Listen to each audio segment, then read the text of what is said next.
一起来看精彩短剧《春潮妇女故事解说》。众人私下里纷纷议论着姚佳音的身世与际遇。大家都知晓，姚佳音前段时间还只是当地的一名普通临时工，如今却和钟家二少钟鹤走到了一起。旁人都满心羡慕，感慨姚佳音从农村打拼出来，能攀上钟鹤这样的男友，妥妥的是人生赢家。钟鹤察觉到身边人的议论，主动温柔安抚着姚佳音，告诉他旁人的话语都是羡慕，有自己在，他什么都不用害怕。随后，钟鹤告知姚佳音，自己车上放着一件衣服，让他去取过来。等会儿要带他去见自己的大哥，以他现在的穿着，并不适合见面。表面上被众人艳羡，坐拥优质恋情的姚佳音，内心却无比清醒苦涩。他心里清楚，所有人都以为自己是撞了大运，可只有他自己知道，钟鹤温柔的面具之下，藏着不为人知的阴毒与偏执。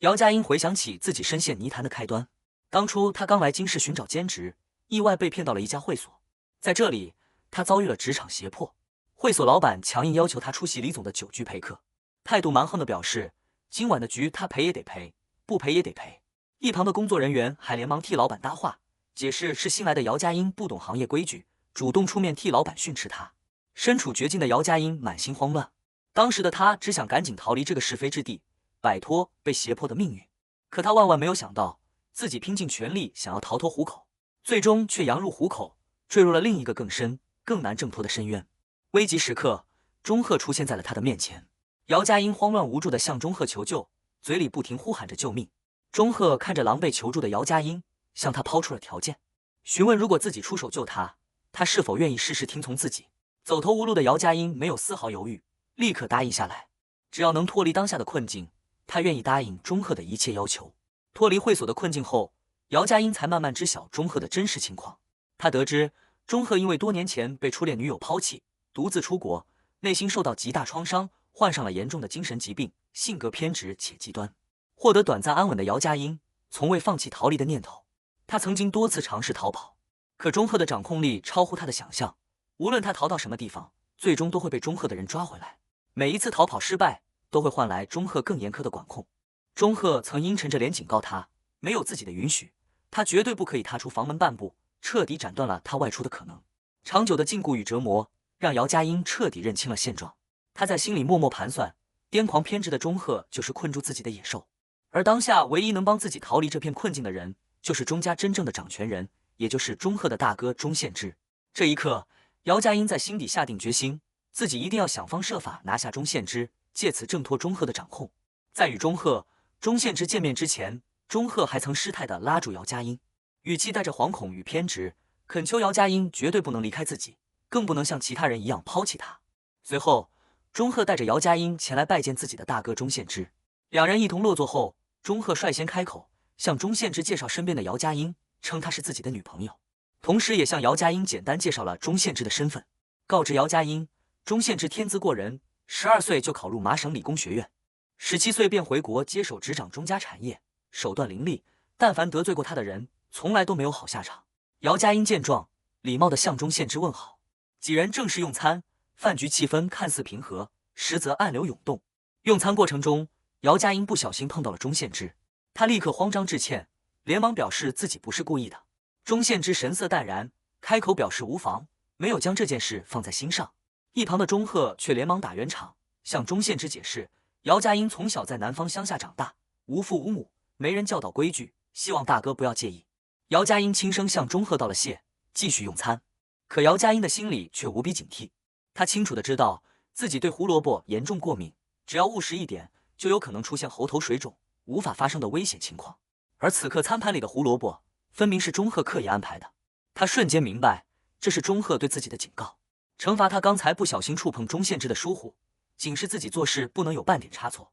钟宪之观察力敏锐，察觉到两人之间诡异的氛围，主动开口询问二人是不是感情不太和睦。钟鹤立刻矢口否认，对着钟宪之假意解释，两人的感情一直很好，没有任何问题。为了转移话题，钟鹤顺势提起正事，向钟宪之询问此前拜托他帮忙安排的留学事宜进度，坦言自己希望能早点带着姚佳音出国生活。钟宪之平静回应，留学的流程大体已经办理完毕，只是还有部分资料存在问题，需要重新提交申请补办。话音刚落，钟鹤手中的手机响起，他随即告知钟宪之自己要出去接个电话，叮嘱姚佳音乖乖坐在原地等候，不要随意走动。钟鹤离开后，饭局只剩下姚佳音与钟宪之两人，独处的氛围格外尴尬。钟宪之不动声色地打量着姚佳音，内心已然生出疑虑。他看得出来，此刻的姚佳音神色紧绷，心神不宁，全程都处于高度紧张的状态。他断定这个女人身上藏着秘密，绝对不简单。此前饭局上最后离场的工作人员突然围在一起议论，当晚只有姚佳音的状态毫无异常，其余人都出了问题。众人纷纷笃定是姚佳音暗中动手，纷纷出声指责，指认他。面对众人的指责，姚佳音极力辩解，反复表示不是自己做的，可根本无人相信他的说辞。接连的困境让姚佳音更加坚定，自己必须借助钟宪之的力量，彻底摆脱眼前的一切。钟鹤回来之前，姚佳音主动端起酒杯，姿态诚恳地向钟宪之敬酒，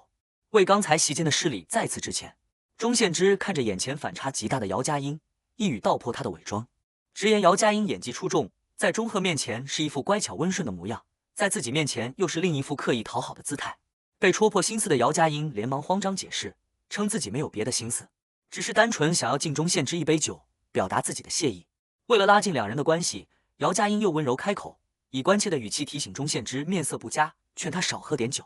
钟宪之对他突如其来的亲近倍感诧异，出声质问他刚才的称呼。姚佳音顺势拉近关系，亲昵地称呼他为哥哥，柔声表示钟宪之是钟鹤的哥哥，自然也是自己的哥哥。这番刻意亲近的举动让钟宪之对他的疑虑更深，愈发确定这个女人心怀目的，绝不单纯。姚佳音趁热打铁，以一家人的借口为由，主动提出想要添加钟宪之的微信，方便日后往来。钟宪之瞬间看穿了他的心思，语气冰冷的直接反问，质疑姚佳音这是打算刻意勾引自己。与此同时，钟鹤的专属医生正在向旁人汇报钟鹤的近况。医生透露，钟鹤的偏执症与控制欲已经愈发严重，当年梁小姐的决然离开给钟鹤造成了极大的心理创伤，时至今日依旧无法释怀。可他非但没有自我疏导，反而将所有的控制欲都转嫁到了姚佳音身上。医生担忧地表示，长此以往，当年的悲剧只会再次重演。钟鹤听闻医生的话，发出癫狂的笑声，满脸偏执地诉说着自己的执念。他坦言，当年就是因为自己太过尊重梁一婷，事事迁就，才让对方毫无顾忌地抛下自己，转身离开。所以现在他对待姚佳音，只会牢牢掌控，让姚佳音的世界里只剩下他一个人。姚佳音无依无靠，没有亲人，没有朋友，只有自己能陪伴他，保护他，这才是最安稳的相处模式。就在这时，钟鹤赶回席间，恰好撞见姚佳音向钟宪之示好，想要加微信的画面。他瞬间暴怒，厉声打断两人的互动，冷硬地表示敬酒可以，但加微信完全没有必要。姚佳音心中又急又恼，暗自吐槽钟宪之防备心过重，自己的计划险些败露。短暂僵持后，钟鹤看了看时间，以天色已晚为由，带着姚佳音起身离开。临走前，姚佳音还想开口称呼钟宪之为哥哥，却被钟鹤厉声制止。走出餐厅后，钟鹤彻底爆发，情绪失控地质问姚佳音，是不是也想像梁一婷那样抛弃自己？是不是当着自己的面勾搭自己的大哥，把自己当成瞎子？姚佳音被他失控的模样吓得连连抗拒，不停后退。钟鹤死死禁锢住姚佳音，撕碎了此前的约定。姚佳音此前曾和他约定，1年之内他绝对不能碰自己。他原本以为自己还有喘息的机会，可此刻情绪失控的钟鹤直言自己再也等不了了。姚佳音奋力挣扎，不停哀求，却丝毫没有作用。就在气氛僵持之际，名为乐清的人突然出现，暂时打断了失控的钟鹤。钟鹤的情绪稍稍平复，语气带着不满，吐槽当下的局面实在扫兴。脱险的姚佳音心中暗自庆幸，多亏了乐清及时赶来。钟鹤阴冷地警告姚佳音，就算躲过这一次，7天之后自己依旧会占有他。随后钟鹤接到了钟宪之的电话，电话里钟宪之提醒他，次日是奶奶的寿宴，记得按时回家参加。钟鹤随口应下，挂断电话后，他心中暗自盘算，奶奶的寿宴是自己再次接近钟宪之的绝佳机会，自己的计划还有推进的可能。平复情绪后的钟鹤再次警告姚佳音，让他安分守己，不要再试图耍花招，动别的心思。姚佳音表面乖巧顺从，应声答应，可内心却无比倔强。他暗暗告诉自己，钟鹤以为这样的禁锢就能折断自己的翅膀，困住自己，根本就是痴心妄想，自己一定会找到机会逃离。另一边，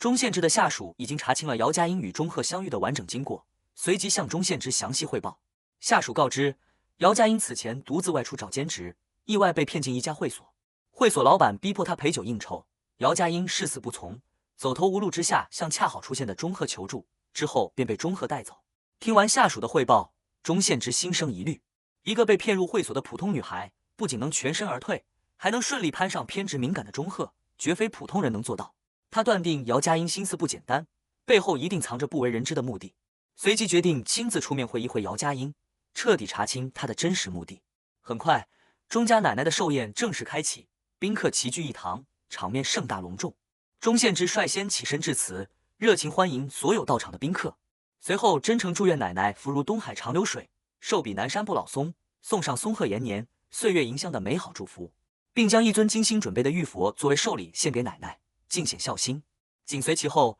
钟赫也送上了自己的礼物，是一幅特意找人绘制的百寿图，同样引得众人称赞。钟奶奶看着两个孙子的孝心，满脸欣慰，连连夸赞二人懂事孝顺。闲聊间，钟奶奶忽然想起此前听闻的消息，询问钟赫此前所说的女朋友为何没有带来寿宴，想要亲眼见一见。钟赫立刻回应，告知奶奶女朋友稍后就会到场。一旁的钟父听闻后，满脸不悦，当场出言贬低，直言来路不明、不三不四的女人根本没有资格踏入钟家大门。钟赫立刻出声维护姚佳音，坚定表示她是自己的女朋友，绝非父亲口中不三不四的人。父子二人瞬间僵持，钟父气急败坏地质问钟赫，难道要为了一个外面的女人和亲生父亲动手作对？就在父子争执之际，一道熟悉的身影突然出现，打破了僵持的局面。钟赫的初恋梁依婷突然归来，她走到钟赫面前，告知钟赫自己已经考上了法国艺术学院，即将远赴海外求学，特意来和他告别。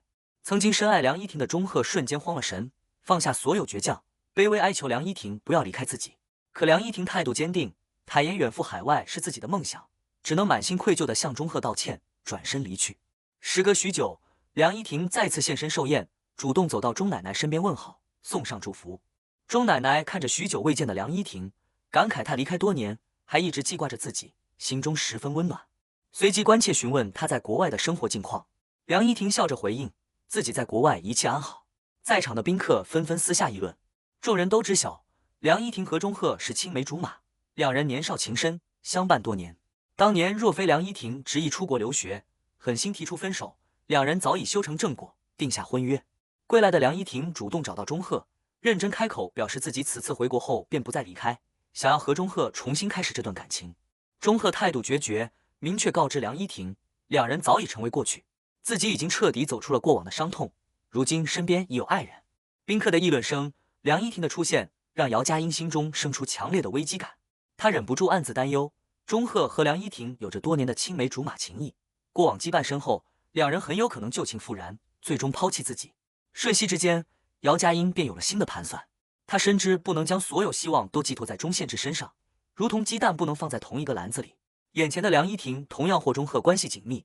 或许也能成为自己逃离困境的助力。面对梁依婷的纠缠，姚佳音主动上前开口，平静提醒梁依婷过往早已落幕，钟赫已经彻底放下过去，希望梁依婷不要一直停留在过往，执着于挽回。这番话引得梁依婷满心不悦，当场怒对姚佳音，嘲讽她不过是出身普通的山鸡，没有资格插手自己和钟赫的过往，让他趁早离开钟赫，主动退场。两人争执间，姚佳音假意不慎，与梁依婷发生肢体碰撞。梁依婷当即借机发作，怒斥姚佳音衣衫不整，举止失礼，在寿宴之上丢人现眼，败坏钟家门面。姚佳音不慌不忙，从容道歉，同时巧妙暗示梁依婷故意挑衅，点明今日是钟奶奶的寿宴，并非梁家的私宴，若是执意闹事，只会失了体面。为了避免矛盾继续激化，钟赫主动带着姚佳音离开争执现场，打算带她去更换衣服。途中遇到家中佣人，钟赫便让佣人带姚佳音前去换衣，自己则折返回去应酬宾客，让姚佳音换好衣服后再次等候。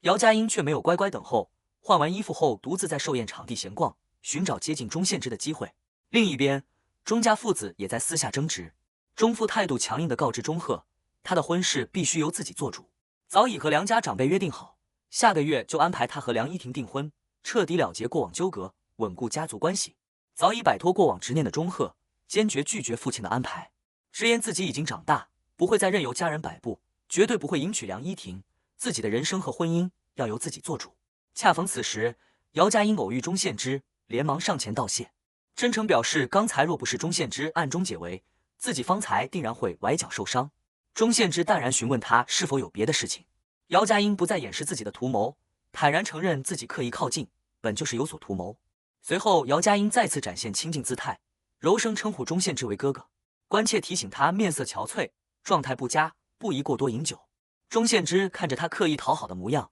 语气冷冽，严肃提醒姚佳音自重，保持分寸，不要逾越界限。姚佳音没有就此止步，反而主动倾诉心意，称自己从第一次见到钟宪之就已然心动。他听闻钟宪之一直没有恋爱，大胆询问他是否愿意考虑自己。钟宪之态度坚决，明确拒绝，直言他是弟弟钟鹤的女朋友，自己对他没有任何兴趣。被拒绝的姚佳音依旧不肯放弃，拦住准备离开的钟宪之，刻意追问他既然毫无兴趣，为何急于抽身离开，还敏锐察觉到钟宪之呼吸急促，识破了他刻意疏离之下的异样情绪。与此同时，钟鹤发现姚佳音久久未归，四处寻找他的身影。佣人告知钟鹤，刚刚看到姚佳音和大少爷钟宪之待在一起，两人举止亲密。钟鹤瞬间暴怒，猜忌心彻底爆发，心中认定姚佳音背叛了自己，咬牙暗下决心，若是查实姚佳音背叛，定会让他付出惨痛代价，后悔终生。钟鹤立刻追问两人离去的方向，得知二人去往了酒窖，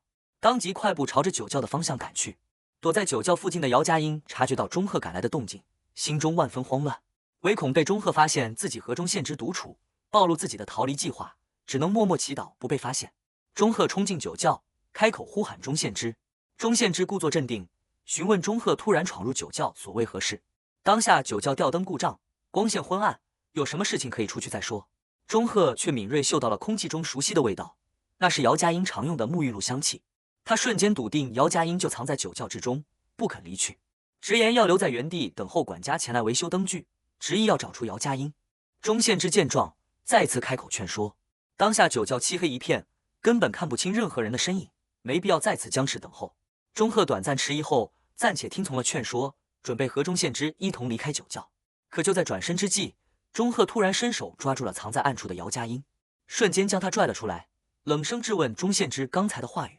钟宪之临危不乱，从容解释，方才姚佳音只是前来询问自己一些钟鹤小时候的琐事，两人交谈完毕便各自分开，是梁依婷看错了场景，产生了误会。即便心中依旧存有疑虑，没有切实证据的钟鹤也只能暂且相信这番说辞，压下心中的怒火。钟宪之见状，顺势让他不要再继续寻找，立刻返回宴会厅参加寿宴正式流程。钟鹤迟疑片刻，最终点头应允，转身离开。待众人尽数离开，酒窖恢复安静。钟宪之看着身边的姚佳音，内心满是审视与探究。他暗自思索，平日里钟鹤待人疏离冷漠，此刻却用这般用力的姿态紧握姚佳音的手，可见钟鹤对他的执念已然极深。他看着眼前的姚佳音，心中满是疑惑。方才在酒窖中，他姿态妩媚，刻意勾引，转瞬之间又变得乖巧清纯，温顺懂事。他实在分不清哪一面才是他最真实的模样。离开酒窖的姚佳音迅速调整状态，找到钟奶奶，温柔贴心地陪在老人身边闲谈。钟宪之赶来时，恰好看到姚佳音耐心陪伴奶奶，手法娴熟地为奶奶按摩的模样，气氛一片和睦温馨。钟鹤找到姚佳音后，询问她方才的去向。姚佳音从容解释，自己换完衣服回来看不到众人身影，便过来陪伴奶奶闲聊。钟奶奶连忙开口帮腔，夸赞姚佳音乖巧懂事，贴心孝顺。闲聊片刻后，寿宴正式环节开启，主持人邀请所有宾客移步餐厅用餐，再次祝愿钟奶奶福寿安康。现场宾客纷纷附和道贺，氛围热闹喜庆。就在众人准备用餐之际，梁依婷再次开口发难，当众质问姚佳音。今日是钟奶奶的大寿，在场每位宾客都精心准备了贵重寿礼，唯独不见姚佳音拿出礼物，嘲讽她不懂规矩，失礼于人前。钟鹤立刻出声维护姚佳音，当场解释，此前送出的百寿图是他和姚佳音一同挑选准备的，并非姚佳音毫无准备。梁依婷却立刻拆穿，直言那幅百寿图是钟鹤半个月前独自找人定做的，姚佳音根本没有出力，当众指责姚佳音初次登门拜见长辈，毫无礼数，不懂人情世故。就在场面尴尬之际，钟奶奶笑着开口解围，直言姚佳音早已为自己准备了专属寿礼，随即让人将姚佳音的礼物呈上来。众人见状纷纷嗤笑，纷纷嘲讽姚佳音只拿出了一幅普通的画作，太过简陋寒酸。面对众人的嘲讽，姚佳音从容开口，缓缓讲述画作的意义。他告知众人，这幅画记录的是钟奶奶年轻时拿下省田径比赛冠军的高光瞬间，是他根据奶奶闲聊时讲述的过往故事，现场亲手绘制而成。这番话瞬间惊艳全场，众人纷纷改观。钟奶奶更是满心欢喜，反复端详着画作，直言这幅画完美还原了自己年轻时的精气神，是自己最喜欢的一份寿礼，连连夸赞姚佳音心思细腻，手艺出众。姚佳音谦逊回应，称是奶奶的人生故事足够精彩，自己才能顺利创作，只要奶奶喜欢，便是最好的结果。一旁的梁依婷看着风光无限的姚佳音，满心不甘与难堪，却再也找不到发难的理由，最终只能在众人的注视下狼狈转身，主动离开了寿宴现场。